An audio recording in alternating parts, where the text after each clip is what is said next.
інформації від голови служби автомобільних доріг, абсолютно всі тендерні процедури проведені, і вся підготовка для того, щоб почати роботи, закінчена. Більше того,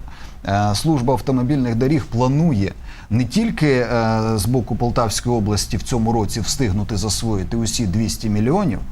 а за попередньою домовленістю із нашими сусідами, які, на відміну від нас, не тільки не дійшли до тендера, а ще й не закінчили земельні процедури, можливо, зможемо потягнути і частину їх коштів. Ну і як бонус можу доповісти, що перед канікулами ми встигли провести підсумкове засідання цієї комісії, де фінансування за цим проєктом для Полтавської області збільшили майже до мільярду на 2018 рік.